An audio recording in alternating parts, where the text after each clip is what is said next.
কিরূপ অস্থি অর্থাৎ মৃতদেরকে জীবিত করে আমাকে প্রদর্শন করুন। তিনি করলেন, তাহলে তুমি কি বিশ্বাস করো না? কারণ ইব্রাহিম আলাইহিস সালাতু ওয়াস সালাম রে আল্লাহ একটা নিদর্শন দিয়েছিলেন। ইব্রাহিম আলাইহিস সালাতু ওয়াস সালামের একটা মুআজিজা ছিল, তিনি জীবিত মানুষদেরকে মৃত মানুষদেরকে জীবিত করতেন। আল্লাহ ইব্রাহিম আলাইহিস সালাতু ওয়াস সালাম রে তো আপনি ওই রকম একটা নিদর্শন দিয়েছিলেন, আল্লাহ তেমনি ভাবে আপনি আবার একটা নিদর্শন দিন, আমি যেন ওই নিদর্শন দেখে বুঝতে পারি অবশ্যই আমার সন্তান। তখন তিনি বলেন, قال رب اجعل لي آية قال آياتك ألا تكلم الناس 3 ليال سويا فخرج على قومه من المحراب فأوحى إليهم أن سبحوا بكرة وعشيا। জাকারিয়া আলাইহিস সালাতু ওয়াস সালাম আল্লাহ সুবহানাহু ওয়া তাআলার দরবারে তখন বললেন, পরওয়ারদিগারের আলম মাওলা, আপনি আমার এমন একটা নিদর্শন দিন যেমনি ভাবে ইব্রাহিম আলাইহিস সালাতু ওয়াস সালামকে নিদর্শন দিয়েছিলেন, ইব্রাহিম আলাইহিস সালাতু ওয়াস সালামকে যেমনি ভাবে ক্ষমতা দান করেছিলেন। আল্লাহ সুবহানাহু ওয়া তাআলার দরবারে অমনি যখন বলতে শুরু করেন, আল্লাহ সুবহানাহু ওয়া তাআলা জাকারিয়া আলাইহিস সালাতু ওয়াস সালাম রে নিদর্শন দিয়ে দিলেন। قال رب اجعل لي آية قال آياتك ألا تكلم الناس 3 ليال سويا। ও জাকারিয়া আলাইহিস সালাতু ওয়াস সালাম, আমি তোমারে ওই নিদর্শন দিয়ে দিলাম। কি নিদর্শন? তুমি কোনদিন মানুষ করতাম 3 দিন 3 লায়ালিন সাওয়িয়া, তুমি 3 দিন কোন মানুষের সাথে কথা বলবে না, তুমি 3 দিন কোন মানুষের সাথে কথা বলবে না। যখন তুমি 3 দিন 3 রাত 3 লায়ালিন রাত্রে সাওয়িয়া দিনে রাত্রেও কোনো কথা বলবে না, দিনেও কোনো কথা বলবে না, তুমি 3 দিন 3 রাত পর্যন্ত কথা বলবে না। আর ওই 3 দিন 3 রাত করে তোমার নিদর্শন, তুমি যখন 3 দিন 3 রাত কোনো কথা বলবে না, তখন তুমি মনে করে নিবে আমি আল্লাহ সুবহানাহু ওয়া তাআলা তোমার সন্তান দিয়েছি। ওই কথাটা যখন জাকারিয়া আলাইহিস সালাতু ওয়াস সালামের কাছে আল্লাহ বললেন, আল্লাহ সুবহানাহু ওয়া তাআলা বলার পরে জাকারিয়া আলাইহিস সালাতু ওয়াস সালাম বললেন, পরওয়ারদিগারের আলম মাওলা, আমি 3 দিন 3 রাত কোনো কথা বলবো না, তাহলে কি আমি বোবা হয়ে যাব? আমার জবান কি বন্ধ হয়ে যাবে? আল্লাহ সুবহানাহু ওয়া তাআলা তখন জানাবেন, না, তোমার জবান বন্ধ হবে না, তুমি বোবা হবে না, তুমি অসুস্থ হবে না, তুমি সুস্থ থাকবে। আবার তিনি বলেন, আল্লাহ 3 দিন 3 রাত অন্তত আমার জবান যদি বন্ধ হয়ে যায়, তাহলে কি আমি আল্লাহর গোলামি করতে পারবো না, আমি দ্বীনের দাওয়াত দিতে পারবো না। আল্লাহ সুবহানাহু ওয়া তাআলা তখন তিনি জানায় দিলেন, ও জাকারিয়া আলাইহিস সালাতু ওয়াস সালাম, আমি শুধু তোমার জবান বন্ধ করেছি, অর্থাৎ তোমার জবান খোলা থাকবে, তুমি কোন মানুষের সাথে কথা বলবে না, আল্লাহর গোলামি করবে, আল্লাহর হুকুম মানবে, কিন্তু কোন মানুষের সাথে জবান দ্বারা কথা বলবে না। তখন তিনি বলেন, فخرج على قومه من المحراب فأوحى إليهم أن سبحوا بكرة وعشيا। আল্লাহ, আমি যদি 3 দিন 3 রাত কথা বলি না, তাহলে ওই 3 দিন 3 রাত দিনের দাওয়াত থেকে আমি বঞ্চিত হয়ে যাব। এখন আমি যদি 3 দিন 3 রাত দিনের দাওয়াতে বঞ্চিত হয়ে যাই, আল্লাহ, তাহলে আমার কি অবস্থা হবে? আল্লাহ সুবহানাহু ওয়া তাআলা তখন জানা দিলেন, ও জাকারিয়া আলাইহিস সালাতু ওয়াস সালাম, আমি কোন নবীর একদিনও দাওয়াত বন্ধ করে রাখি নাই, তোমারও আমি দিনের দাওয়াত বন্ধ করে রাখবো না। শুধু আমি তোমারে বললাম, অর্থাৎ 3 লায়ালিন সাওয়িয়া, তুমি 3 দিন কথা বলবে না, তবে 3 দিন তুমি দিনের দাওয়াত দিবে। এবার জাকারিয়া আলাইহিস সালাতু ওয়াস সালাম আল্লাহ সুবহানাহু ওয়া তাআলার দরবারে বললেন, ও পরওয়ারদিগারের আলম মাওলা, আমার জবান যদি বন্ধ থাকে, তাহলে আমি কেমনে দাওয়াত দিব? তখন আল্লাহ সুবহানাহু ওয়া তাআলা তিনি জানা দিলেন, فخرج على قومه من المحراب فأوحى إليهم أن سبحوا بكرة وعشيا। শুধু তোমার জবান বন্ধ থাকবে, অর্থাৎ তুমি মুখ দ্বারা কোনো কথা বলবে না, তুমি সুস্থ অবস্থায় থাকবে, মানুষেরকে গিয়ে দাওয়াত দিবেন। কেমনে দাওয়াত দিব? ইঙ্গিতে দাওয়াত দিবে। কি দাওয়াত দিব? তোমরা আল্লাহ রাব্বুল আলামিনের গোলামি করো, তোমরা কি করো? যে আল্লাহর গোলামি করো। তখন যে সালাসা লায়ালিন সাবিয়া 3 দিন বললেন তুমি কথা বলবে না, এখন 3 দিন যদি উনি কথা না বলেন তাহলে 3 দিন তো দিনের দাওয়াত থেকে তিনি বঞ্চিত। কি বলেন? ইতিপূর্বে কোন নবী আলাইহিস সালাতু ওয়াস সালাম রে আল্লাহ 3 দিন তো দূরের কথা, একদিনও দাওয়াতের কাছ থেকে বন্ধ করে রাখেন। এখন ওইটা যদি তিনি 3 দিন দাওয়াত না দেন তাহলে 3 দিন পিছে পড়ে যাবে, দিনের দাওয়াত কমে যাবে। এখন কি করতে হবে? আল্লাহ আমার জবান তো ঠিকই আমি বন্ধ করে রাখবো, কিন্তু দিনের দাওয়াতটা কেমনে দিব? আর আল্লাহ আমি কেনই রাখবো না, কারণ আমার বুড়া বয়সে আমার স্ত্রী হলো বন্ধা, জীবনে কোনোদিন সন্তান হয় নাই, আর আপনি আমার এমন একটা নিদর্শন দিয়েছেন যে আমি যখন 3 দিন কথা বলবো না, এটাই হলো আমার নিদর্শন। 3 দিন কথা না বললে আমি মনে করে নেব আমার সন্তান আল্লাহ দিয়ে দিচ্ছেন, আর এটা হলো আমার জন্য খুশির বিষয়। কিন্তু আরেকটা বিষয় হলো, শুধু আমার সন্তান জন্ম গ্রহণ করবে খুশির বিষয়, কিন্তু আমি যে দিনের দাওয়াত জবান খুলে দিতে পারবো না, দিনের দাওয়াত থেকে 3 দিন পিছিয়ে থাকবো, আল্লাহ এটা তো আবার দুঃখের বিষয়। আল্লাহ আমি এটা থেকে কেমনে বাঁচবো? তখন আল্লাহ বললেন তুমি দিনের দাওয়াত দিবা, তবে কেমনে দিবা? দিনের দাওয়াত দিবা আখার ইঙ্গিতে, যে তোমরা কি করো? আল্লাহ গোলামি করো, আল্লাহর হুকুম আহকাম মানো, কারণ আল্লাহর গোলামি না করলে তোমার এই কাজগুলো সফল হবে না। তাহলে নবী আলাইহিস সালাতু ওয়াস সালাম রে একটা নিদর্শন দিলেন সন্তান হওয়ার। এখন আমাদেরও সমাজের মধ্যে এমন লোক আছে যাদের সন্তান হয় নাই, কোনোদিন সন্তান হয় নাই, ওই যে লোকেরা আছে, এখন এরা মনে করে যে আল্লাহ আমারে আর সন্তান দেয় নাই, আর দিব না। আসলে জাকারিয়া আলাইহিস সালাতু ওয়াস সালামের যদি ওই রকম স্ত্রীর ঘরে কোনোদিন সন্তান হয় নাই, উনি তখন আল্লাহর কাছে দোয়া করলেন, ক্বালা ইন্নী রব্বি ইন্নী ওয়াহানাল আযমু মিন্নী ওয়াস্তাআলা রাসু শাইবান ওয়া লাম আকুন বিদুআইকা রব্বি শাকিয়া। আল্লাহ আমারে একটা সন্তান, অর্থাৎ আমার অস্থি দুর্বল হয়ে গেছে, আমরা যখন বুড়া হয়ে যাই তখন আমাদের কোনো কিছু আর কাজে লাগে না।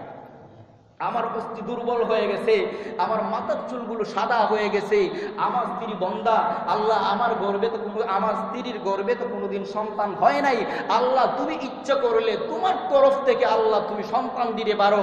আল্লাহ আমারই এমন একটা সন্তান দাও যে সন্তান দ্বারা দিনের কাজ হবে। আল্লাহ আমার মৃত্যুর পরে যদি আমার কোনো সন্তান না থাকে, তাহলে দিনের কাজটা আঁকড়ে ধরে রাখবে না, আমার অর্থাৎ অন্য গোত্রে চলে যাবে, আর দিন ধ্বংস হয়ে যাবে।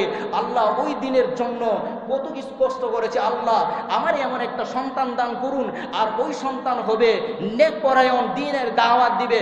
তখন আল্লাহ সুবহানাহু ওয়া তাআলা বলেন, ইয়ারিতুনি ওয়া ইয়ারিতু মিন আলি ইয়াকুব। হে জাকারিয়া আলাইহিস সালাতু ওয়াস সালাম, শোনো, তোমার চিন্তার কোনো কারণ নাই, আমি তোমারে এমন একটা সন্তান দিব যে সন্তান নবী আলাইহিস সালাতু ওয়াস সালাম হবে, এবং ওই সন্তানগুলো হলো আলে ইয়াকুবের বংশধরের মধ্যে। এখন আমার প্রশ্ন হলো, আল্লাহ সুবহানাহু ওয়া তাআলার দরবারে জাকারিয়া আলাইহিস সালাতু ওয়াস সালাম দোয়া করলেন সন্তানের জন্য। আজকে আমরা যারা কিছু বয়স হয়ে গেছে, 40 বছর হয়ে গেছে, 50 বছর হয়ে গেছে, আল্লাহর দরবারে দোয়া করেন নবী আলাইহিস সালাতু ওয়াস সালাম, নবী আলাইহিস সালাতু ওয়াস সালামের দোয়া কবুল করে আল্লাহ সুবহানাহু ওয়া তাআলা নবী আলাইহিস সালাতু ওয়াস সালামের সন্তান দান করলেন। আর আমাদের যারা 40-50 বছর হয়ে গেছে, কোনো সন্তান হয় নাই, এখন আমরা কি নিরাশ হয়ে যাব? কি বলেন? আল্লাহ চাহে তো সন্তান বুড়া বয়সেও দিতে পারে। এই সন্তান দেওয়া না দেওয়ার মালিককে কথা বলে। এরপরে আল্লাহ বলেন, এই দোয়াটা যখন কবুল হলো, উনি এখন সুসংবাদ দিয়ে দিলেন। এখন এই সুসংবাদ দেওয়ার পরে তিনি কে? উনি হলেন নবী আলাইহিস সালাতু ওয়াস সালাম। এখন আল্লাহ সুবহানাহু ওয়া তাআলার দরবারে এই দোয়াটা কবুল হয়ে গেল। আল্লাহ সুবহানাহু ওয়া তাআলা জানায় দিলেন, হে জাকারিয়া, তোমার সন্তান হলো ইয়াহইয়া। আল্লাহ বলেন, ইয়া ইয়াহইয়া খুযিল কিতাবা বিকুওয়া ওয়া আতাইনাহুল হুকমা সাবিয়্যান ওয়া হানানাম মিন লাদুন্না ওয়া যাকাতান ওয়া কানা তাকিয়্যান ওয়া বাররাম বিওয়ালিদাইহি ওয়া লাম ইয়াকুন جبارا عصيا وسلام عليه يوم ولد ويوم يموت ويوم يبعث حيا। এখন জাকারিয়া আলাইহিস সালাতু ওয়াস সালামের সন্তান হলো কি সন্তান, যে ইয়া ইয়াহইয়া খুদিল কিতাবা বিকুওয়া, যে ইয়াহইয়া আলাইহিস সালাতু ওয়াস সালাম রে এই জাকারিয়া আলাইহিস সালাতু ওয়াস সালামের গর্ভে অর্থাৎ জন্ম দিলেন, ওনার সন্তান হলো জাকারিয়া আলাইহিস সালাতু ওয়াস সালামের সন্তান। এরপরে এই ছোট অবস্থায় ওয়া আতাইনাহুল হুকমা সাবিয়া, এবং এই একটা কিতাব দিলেন, ওই কিতাবের জ্ঞান এই জাকারিয়ার সন্তান ইয়াহইয়া আলাইহিস সালাতু ওয়াস সালাম ছোট থেকেই অর্জন করে নিলেন। সুবহানাল্লাহ। তাহলে উনি যে দোয়া করছিলেন, আল্লাহ আমার এমন একটা সন্তান দেন যে আমার পরে যেন সে দিন যে আঁকড়ে ধরতে পারে, এবং আমার মৃত্যুর পরে যেন সে দিনের দাওয়াত দিয়ে দিন যেন ধ্বংস না হয়। আমার যদি কোনো সন্তান না হয় তাহলে আল্লাহ এই দিন ধ্বংস হয়ে যাবে, এই দিনকে টিকিয়ে রাখার জন্য দোয়া করলেন। আল্লাহ সুবহানাহু ওয়া তাআলা জাকারিয়া আলাইহিস সালাতু ওয়াস সালামের সন্তান দিলেন। শুধু সন্তান দিলেন তাই নয়, ইয়া ইয়াহইয়া খুদিল কিতাবা বিকুওয়া, জাকারিয়া আলাইহিস সালাতু ওয়াস সালামের কিতাবও দিলেন। ওয়া আতাইনাহুল হুকমা সাবিয়া, এবং এই কিতাবের জ্ঞান দান করলেন। তাহলে এরপরে আবার আল্লাহ বলেন ওয়া হানানাম মিন লাদুন্না যাকাতাও ওয়া কানা তাকিয়া, আমার নিকট হতে হৃদয়ের কোমলতা। এবং ওই জাকারিয়া আলাইহিস সালাতু ওয়াস সালামের সন্তান ইয়াহইয়া আলাইহিস সালাতু ওয়াস সালাম, ওনার হৃদয়টা অর্থাৎ তিনি ছোট অবস্থায় সব জ্ঞানে পরিপূর্ণ হয়ে গেছিলেন, পরিপূর্ণ হলেন। যে ওনার সময় কিন্তু তাওরাতের পণ্ডিতরাও ছিল, তারাই ছিল, এবং উনি ছোট অবস্থায় উনি কিন্তু তখন যে জ্ঞান অর্জন করলেন, এখন কিন্তু এই সময় কিন্তু তিনি নবী হন নাই। তো জাকারিয়া আলাইহিস সালাতু ওয়াস সালামের সন্তান ইয়াহইয়া আলাইহিস সালাতু ওয়াস সালাম পুরোপুরি জ্ঞান অর্জন করলেন। এবং শুধু জ্ঞান অর্জন করলেন তাই নয়, উনি যে আমল কুমলতা ছিল। আসলে আমাদের সমাজের মধ্যে এমন লোক আছে যে জ্ঞান অর্জন করেছে, আলিম হয়েছে, ভার্সিটি স্কুল কলেজে পড়ে সে বড় জ্ঞানী হয়ে গেছে, কিন্তু তার কাছে কুমলতা, ভদ্রতা, নম্রতা বলতে কিছুই নেই। কি বলেন? রাগ করবেন না। সে হুজুর, তার মাত শুনলে বুঝবা, যে ওনার কথা শুনলে বুঝবা হুজুর। সে বড় ডক্টর, মাত শুনলে বুঝবা সে কিছুই না। তাহলে ওনার ভিতরে আল্লাহ তোমার জ্ঞান দান করেছেন, কারণ শুধু খালি জ্ঞান দান করলেই, আলিম বানাইলে, অথবা বড় ডিগ্রি অর্জন করলেই তুমি যে হৃদয়ের কোমলতা, তুমি মানুষের সাথে যে একটা ব্যবহার করতে হবে, ওটাও তোমার থাকতে হবে। আল্লাহ সুবহানাহু ওয়া তাআলা শুধু ইয়াহইয়া আলাইহিস সালাতু ওয়াস সালামের কিতাবের জ্ঞান দান করলেন তাই নয়, বরং পাশাপাশি আল্লাহ সুবহানাহু ওয়া তাআলা এই জ্ঞানের সাথে সাথে তার হৃদয়ের কোমলতা, যে ভদ্রতা, নম্রতা যা কিছু আছে সব কিছু এই ইয়াহইয়া আলাইহিস সালাতু ওয়াস সালামেরও শিক্ষা দিলেন। সুবহানাল্লাহ বলবেন না? এরপরে আবার আল্লাহ, আমি শেষ করব, সময় আছে। এরপরে আল্লাহ সুবহানাহু ওয়া তাআলা আবার বলেন ওয়া বাররান বিওয়ালিদাইহি ওয়া লাম ইয়াকু জাব্বারান আসিয়া, শুধু মানুষের সাথে ভালো ব্যবহার করুন তাই নয়, ওই ইয়াহইয়া আলাইহিস সালাতু ওয়াস সালামকে আল্লাহ সুবহানাহু ওয়া তাআলা কিতাবের জ্ঞান দান করলেন। শুধু কিতাবের জ্ঞান দান করলেন তাই নয়, যে কোমলতা, একটা অর্থাৎ হৃদয়ের যে কোমলতা ছিল, মানুষের সাথে যে ব্যবহার ছিল, ওইগুলোই তিনি দান করলেন। এখন পাশাপাশি ওইটাই দান করলেন ওয়া বাররান বিওয়ালিদাইহি, মা বাবার কোনো অবাধ্য হন নাই, বিওয়ালিদাইহি ওয়া লাম ইয়াকুন জাব্বারান আসিয়া, মাতা পিতার সাথে অনুগত করেন, মাতা পিতার খেদমত করেন, মাতা পিতার অবাধ্য হন নাই। আজকে আমাদের সমাজের মধ্যে এমন সন্তান আছে মাতা পিতারে দেখতে পারে না। কি দাবা এরা সন্তান আসেনি মা বাবারে, কিন্তু উনি বলেন ওয়া বাররান বিওয়ালিদাইহি ওয়া লাম ইয়াকুন জাব্বারান আসিয়া, সে শুধু মাতা পিতার অর্থাৎ আনুগত্য করে, মাতা পিতার উদ্ধত্ত করে, মাতা পিতার অর্থাৎ অবাধ্যতা সে হয় না। তাহলে আল্লাহ দেখেন ছোট অবস্থায় কয়টা জ্ঞান দান করলেন, একটা হলো কিতাবের জ্ঞান দান করলেন, মানুষের সাথে কেমনে ব্যবহার করতে হবে ওটাই ওনারা দিলেন, এবং মা বাবার সাথে উনি কি ভালো আচরণ করে ওটাও তুলে ধরলেন। কেন তুলে ধরলেন? ওইটা শোনার পরে যেন পৃথিবীর জমিনের মধ্যে যতগুলো মানুষ আছে এরাও যেন ওইটা শিখে। কিন্তু আজকে আমরা এটা জানি, এখানের মধ্যে যারা আছি, আমরা মসজিদের মধ্যে আজকে যারা আছি সবাই জানি মা বাবার সাথে বেয়াদবি করবেন না, এটা হলো পাপ। মারে গালি দিব না, বাবার সাথে অভদ্র আচরণ করবো না, এটা আমরা সবাই জানি। এরপরেই তো আমরা অনেকে করি। কে বলেন? জানি, জানার পরেও আমরা করি। তাহলে ওটা করলে কি আমরা হৃদয়ের যে একটা কোমলতা, আমরা কি মা বাবার বাধ্য সন্তান হব না অবাধ্য সন্তান হব? কারণ মা বাবার এই সময় দোয়াও আমরা পাবো না। কারণ তোমার জন্য তোমার মা বাবা দোয়া করলে কোনো হুজুরের কাছে গিয়া 500 টাকা 100 টাকা, হুজুরে তো খালি পকেট পড়বো। কোন আজকে আপনি 500 টাকা দেন, 1000 টাকা দেন, আপনি 500 টাকা দিবা, হুজুরে এর চেয়ে আগে আরো 1000 টাকা পাই নিছে। আপনি 500 দিয়েছেন, 1000 টাকা পাই আসছে, আপনি 500 পাই তো আপনার জন্য দোয়া করবে, 1000 পাইছে সে তো আরো বেশি দোয়া করবে। কিন্তু আপনার মারে যদি, আপনার বাবারে যদি আপনি 500 টাকাও দেওয়ার প্রয়োজন নাই, আপনার বাবারে যদি খুশি রাখেন, দোয়া করবেন, ওই দোয়া আল্লাহর দরবারে কবুল হয়ে যাবে। হুজুরের দোয়া কবুল হওয়ার আশঙ্কা, হুজুরের দোয়া কবুল হতেই পারে, নাই হতে পারে, কিন্তু মা বাবার দোয়া কবুল হয়ে যাবে। সুবহানাল্লাহ বলবেন না? এরপরে আল্লাহ বলেন, وسلام علي يوم وسلام عليه يوم ولد ويوم يموت ويوم يبعث حيا। জাকারিয়া আলাইহিস সালাতু ওয়াস সালামের সন্তান ইয়াহইয়া আলাইহিস সালাতু ওয়াস সালাম, উনি আল্লাহ বা জানা দিলেন ওয়াসালামুন আলাইহি ইয়াওমা বুলিদা ওয়া ইয়াওমা ইয়ামুতু ওয়া ইয়াওমা ইউবআতু হাইয়া। যখন জাকারিয়া আলাইহিস সালাতু ওয়াস সালামের সন্তান ইয়াহইয়া আলাইহিস সালাতু ওয়াস সালাম দুনিয়ার জমিনের মধ্যে আগমন করেন, ওই সময় শুধু জাকারিয়া আলাইহিস সালাতু ওয়াস সালামের প্রতি হলো শান্তি। ওয়াসালামুন আলাইহি ইয়াওমা বুলিদা ওয়া ইয়াওমা ইয়ামুতু, আর যখন ইয়াহইয়া আলাইহিস সালাতু ওয়াস সালাম মৃত্যুবরণ করবেন, ওই মৃত্যুর সময় আল্লাহ রাব্বুল আলামিনের পক্ষ থেকে শুধু শান্তি থাকবে।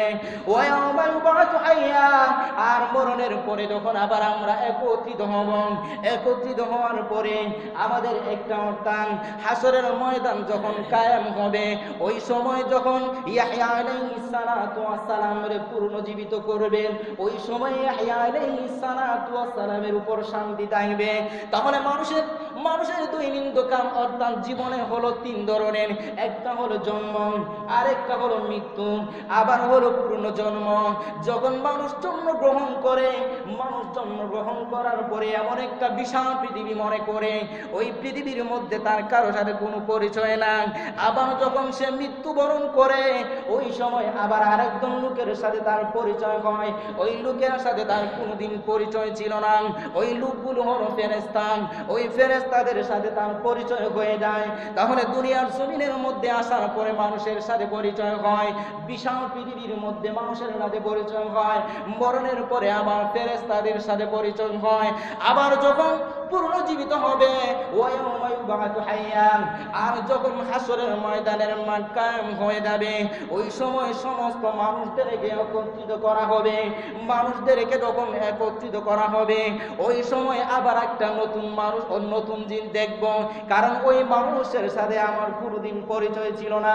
তাহলে 3 ধরনের লোক, জন্মের পরে একদল মানুষের সাথে সাক্ষাৎ হয়, মরণের পরে আরেক দলের সাথে সাক্ষাৎ হয়, আবার পূর্ণ জীবনে আরেক দল মানুষের সাথে সাক্ষাৎ হয়। আল্লাহ সুবহানাহু ওয়া তাআলা তিনি জানায় দেন, ওয়া বাররাম বিওয়ালিদা ওয়া সালামুন আলাইহি ইয়াওমা বুলিদা ওয়া ইয়াওমা ইয়ামুতু ওয়া ইয়াওমা ইউবআতু হাইয়া। ও ইয়াহইয়া আলাইহিস সালাতু ওয়াস সালাম, আমি তোমার শুধু কিতাবের জ্ঞান দান করলাম তাই নয়, তোমার জন্ম যখন হবে তোমার প্রতি শুধু আল্লাহর তরফ থেকে শান্তি থাকবে। আর যখন তুমি মৃত্যুবরণ করবে, তখন আমি আল্লাহর পক্ষ থেকে তোমার উপর শান্তি থাকবে। শুধু মৃত্যুর পরে তোমার উপর শান্তি থাকবে তাই নয়, ওয়া ইয়াউমা ইউবআতু হাইয়া, আর আমি আল্লাহ রাব্বুল আলামিন যখন হাসরের মাঠ কায়েম করব, ওই সময় যখন সমস্ত মানুষ একত্রিত করব, ওই সময় আমি আল্লাহ তোমার উপর শান্তি বর্ষিত করব। তাহলে মানুষের দিক হলো কয়টা? 3টা। যাই হোক হাজিরে কেরাম, আল্লাহ সুবহানাহু ওয়া তাআলা আমরা সকলকে যেন এই অনুযায়ী আমল করার তৌফিক দান করেন। সকলে বলুন আমিন। এখানে জাকারিয়া আলাইহিস সালাতু ওয়াস সালাম এবং ইয়াহইয়া আলাইহিস সালাতু ওয়াস সালামের আলোচনা ওইখান থেকে সমাপ্ত করেন। এরপরে আবার আল্লাহ সুবহানাহু ওয়া তাআলা ওয়াযকুর ফিল কিতাবি মারইয়াম ইদিন তাবাদাত মিন আহলিহা মাকানান শারকিয়্যা, এরপরে আল্লাহ সুবহানাহু ওয়া তাআলা মরিয়ম আলাইহিস সালাতু ওয়াস সালাম এবং ঈসা আলাইহিস সালামের আলোচনা করলেন। কারণ আমরা সকলে জানি পিতা ছাড়া যিনি দুনিয়ার জমিনের মধ্যে আগমন করেছিলেন উনি হলেন ঈসা আলাইহিস সালাম। আগামী সপ্তাহে ওখান থেকে মরিয়ম এবং ঈসা আলাইহিস সালামের ধারাবাহিক আলোচনা করব। আমরা যারা আছি আসলে দেখেন ওই মসজিদের মধ্যে আসি নাই তো আগে এলে কি হয়, আগে আসেন, কথাও বলবো, কথা বলতেও ভালো লাগবে, শুনবেন। আর কোরআনের কথা, কারণ আমি যা আলোচনা করি